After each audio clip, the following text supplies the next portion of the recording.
going to run the country until such time as we can do a safe, proper, and judicious transition. It involved more than 150 aircraft launching across the Western Hemisphere.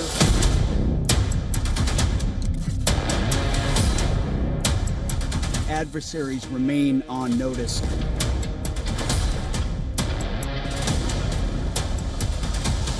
Good night. Happy New Year. The President of the United States is not a game player, but don't play games.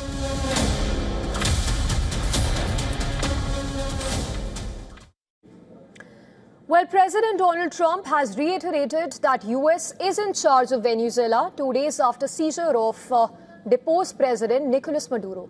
Listen in to what the U.S. President had to say. With the people we're dealing with, people that just got sworn in, and don't ask me who's in charge because I'll give you an answer and it'll be we're in charge. Have you stated with her? We're in charge.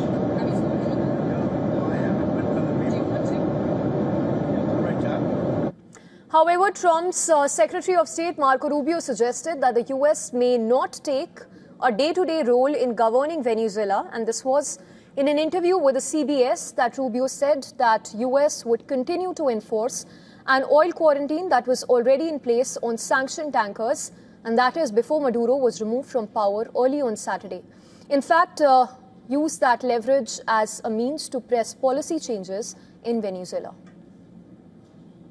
We have leverage. This leverage we are using and we intend to use. We started using already. You can see where they are running out of storage capacity. In a few weeks, they're going to have to start pumping oil unless they make changes.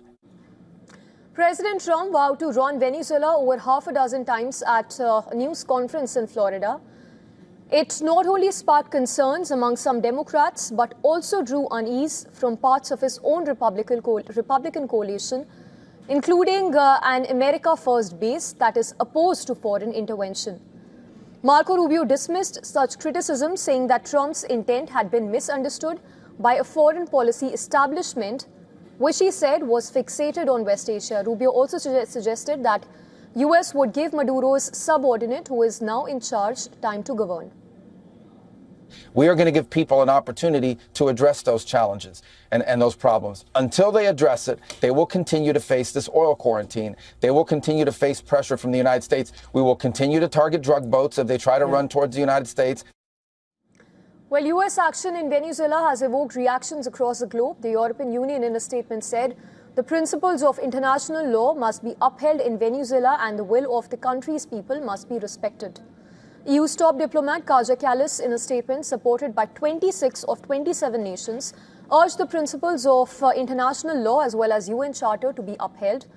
The joint statement called for restraint from all sides to ensure a peaceful solution in place.